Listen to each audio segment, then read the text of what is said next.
so glad to see you today. I hope you are doing well and relaxing. Today's video is going to be a story time, and it's quite the drama.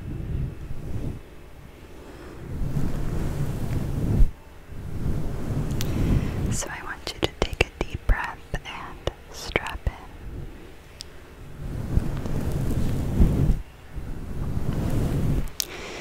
So, if you're new, I am an English teacher in Japan, an assistant language teacher. I am in a small town, and in my town, there are about 30 ALTs in this town.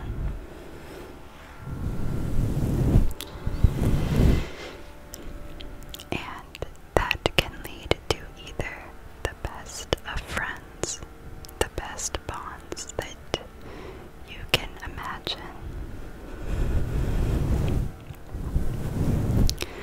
or the most dysfunctional family vibe you will ever see in your life.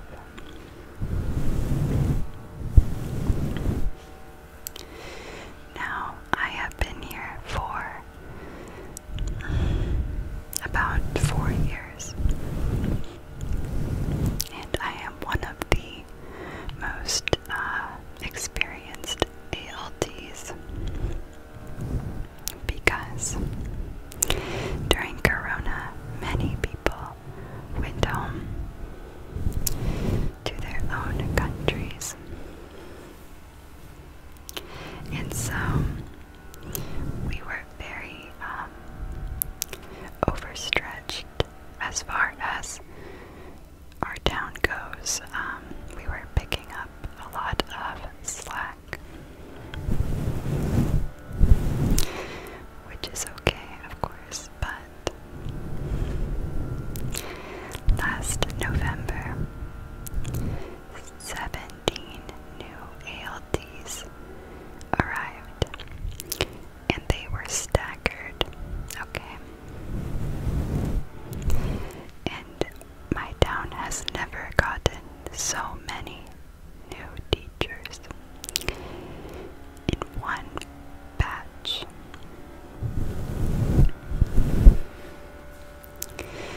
So I signed up for a voluntary position called block leader.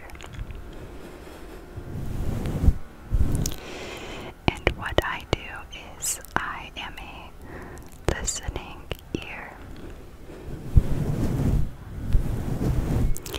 I give advice. I plan social events. And I help them, like, go shopping, or if they need a Japanese translator, I show up and I do my best. So, what is this story about? Well, you can't choose the people in your town. And sometimes you can get people that you just can't get along with. There's a lot of drama sometimes. And the new ALTs don't really like each other.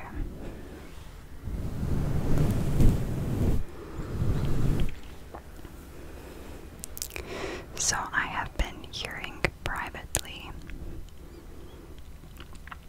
when they request meetings with me about how they are feeling about the other teacher, right? And of course I can go into all of the drama, but today we are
So I was so excited to have a new friend.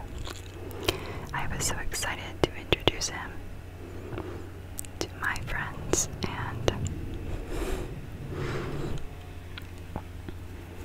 that week was Thanksgiving, so I held an event at my apartment, and I had everyone over. And you know when you have an event and it starts and you realize something is going to go terribly wrong, like you just have this feeling of pure regret, and that's what I felt. So all of the newbies were over, and they were trying to make friends and make a connection. Because when you live abroad, having a good support system is the meaning, is the line between a good mental health and a bad mental health.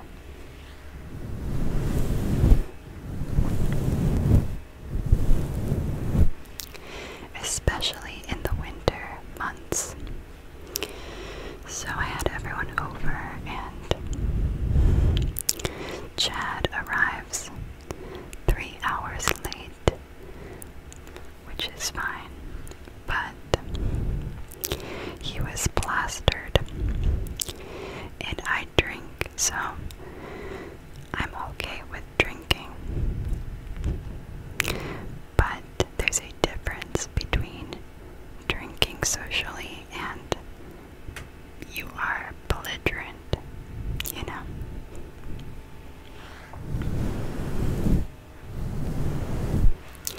So he shows up, and right away I have a terrible, terrible feeling.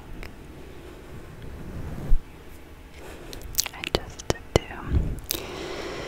And he's talking to people, he's making friends, which is great. But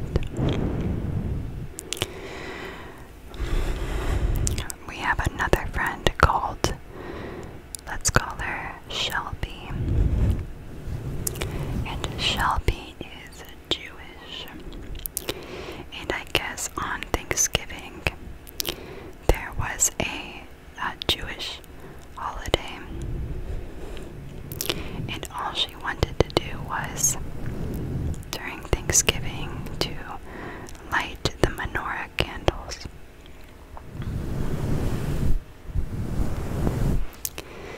Now, if you have a feeling of dread from mentioning this, just you wait. Chad sees the menorah candle, and he starts getting upset. Now, even if you are Christian, which I am, I'm not a strict Christian, but, you know, family, I guess. You know, getting offended by a menorah, I don't understand it, and I will not tolerate it. So that's not like an excuse for him in this situation. He gets upset. He starts making jokes about how he's going to blow out the candle, and he turns to me and he asks, is it a hate crime to blow out the candle?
Mr. Piggy is, I go and sit right there. And keep in mind, people are milling about.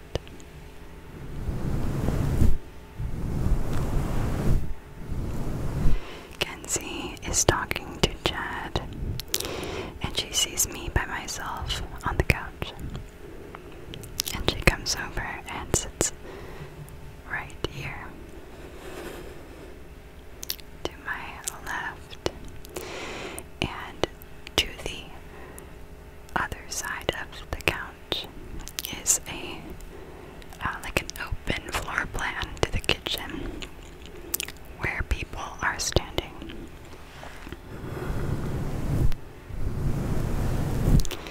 Chad has become more belligerently drunk in the meantime, and he is becoming more and more aggressive with Kenzie.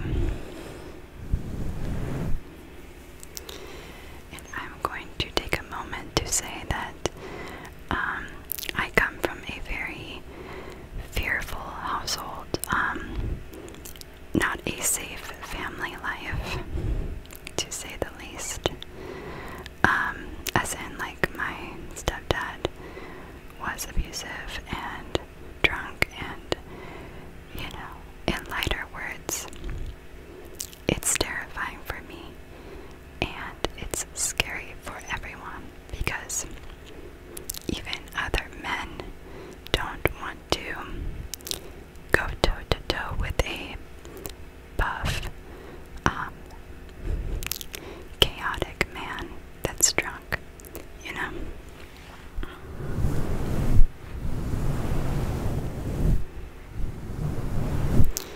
Let's just take a deep breath before I continue.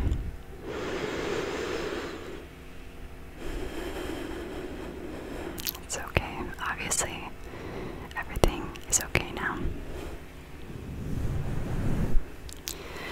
But at the time, I am like disassociating. I'm shaking. I don't feel well.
feels like no one can hear you and no one sees what's going on.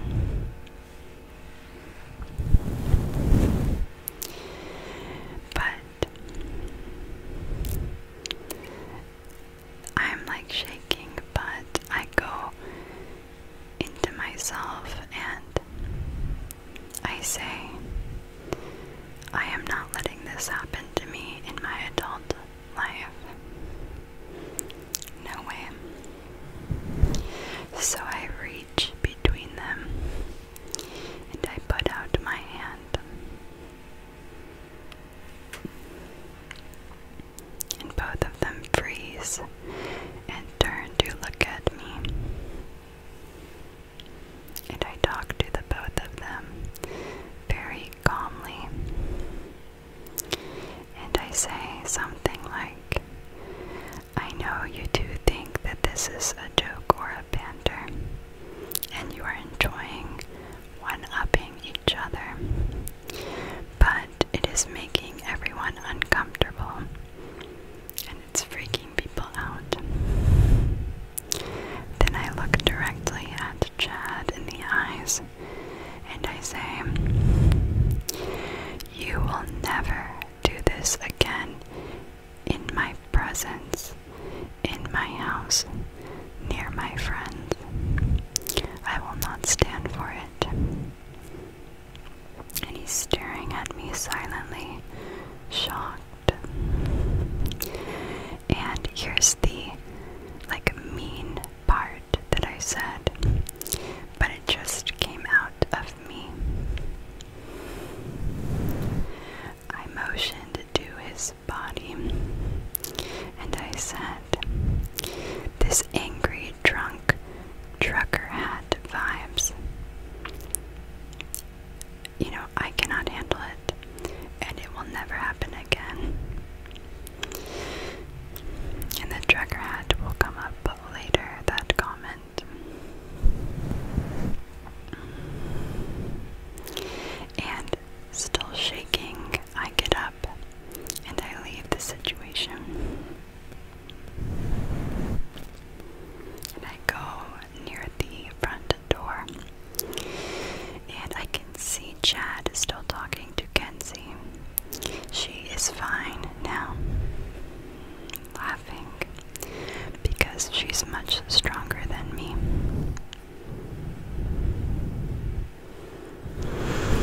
Deep breath. And I can see Chad with his head down, not participating in the conversation, just shocked. And he leaves soon after. Now, the other people at the party noticed everything. They were very kind to me and said they respected my leadership, respected the calm way that I handled it.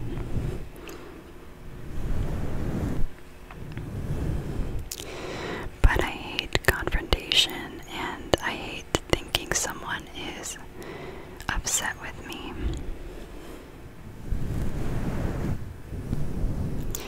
But I did not regret standing up for my friend.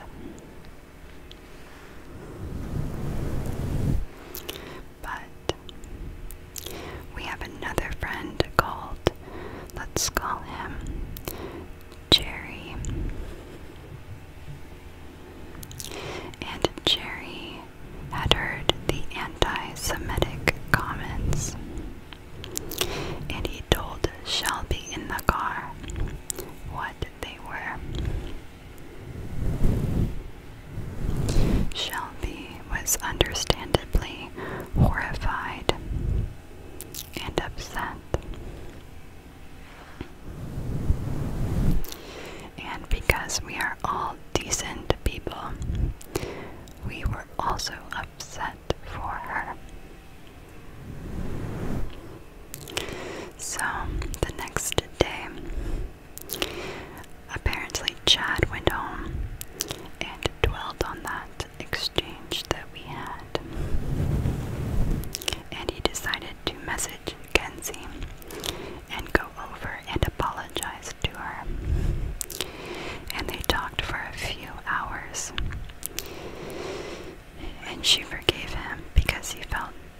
saw something in him, and she wasn't scared like I was, so she forgave easily. But while he's having this talk, he gets a message from Jerry. And Jerry is messaging me at the same time what he said. Jerry had sent him a long message about why every single statement Chad had made was offensive and why his behavior was so bad. And at the end of the message, he said that if Jerry sent a message to the group chat as an invitation to something, he is not including Chad in that invitation, and he is not welcome.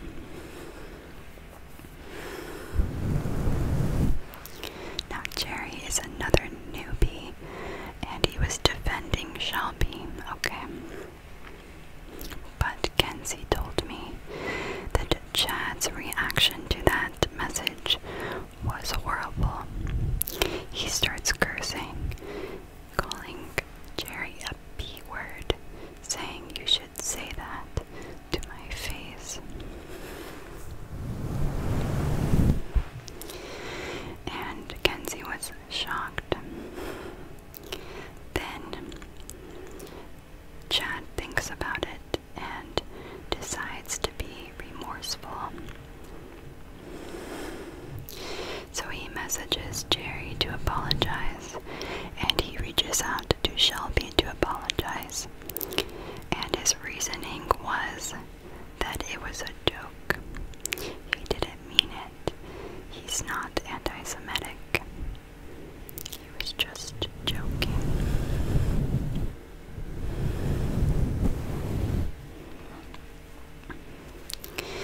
But from my childhood, I see actions, like the instinctive reactions, as the truth, and I don't really trust the actions, after the fact. And what I mean is, if I had gotten a message like that from Jerry, I would be disappointed in myself. I would be sorry. I would be sad and scared. I would not be cursing and being angry, wanting to fight. So yes, a few hours later, he wanted to apologize to Jerry. But what is the truth,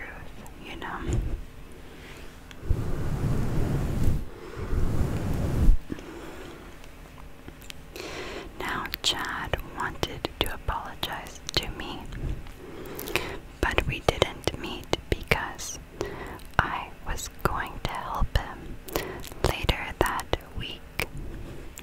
And I said we could do that then, and that I was very disappointed in his behavior. But Kenzie told me that Chad told her he felt betrayed by my actions, that I should have scolded Kenzie too, and that I was encouraging his jokes on Tuesday and encouraging him to be himself. But keep in mind, I didn't know exactly what I was encouraging, and I always am so kind to the newbies and encouraging them to be themselves.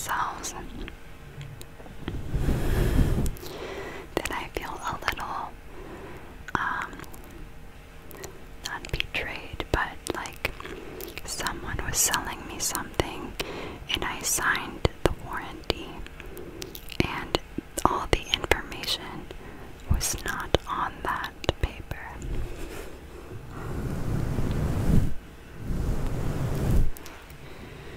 So, Chad and I actually never end up meeting. He suddenly decides to leave the group chats, shocking all of us.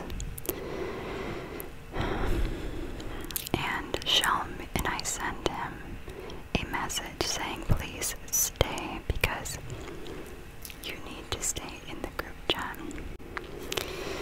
You need to stay because there are natural disasters and I need to be able to reach the group easily.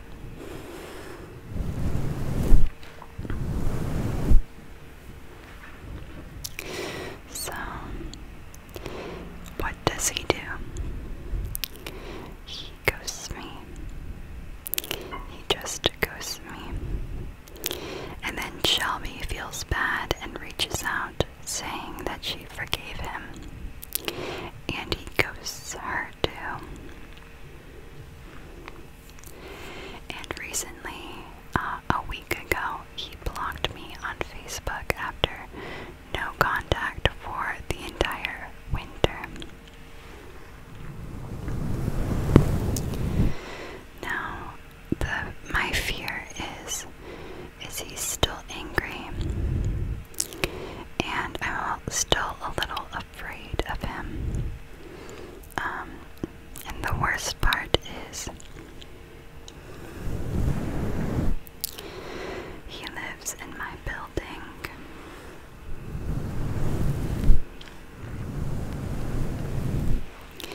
He lives really close, and pretty soon we will run into each other at the laundry room, you know. And if he's blocking me on Facebook and it's just me, then he's blaming everything on me and saying that I, lied to him and encouraged him, and then I shut him down at the party. And the other newbies are wanting me to build a bridge to get him to come back into the group because it can be very dangerous for your mental health to be so willingly isolated.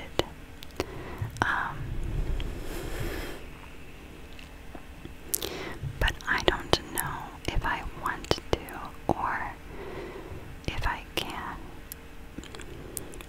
And if someone is ghosting me, how can I build that bridge? And I'm hearing from his co-workers that he is not doing well. But he's still ghosting me, so I wanted to reach out for some advice because is there something that I could do to change this outcome?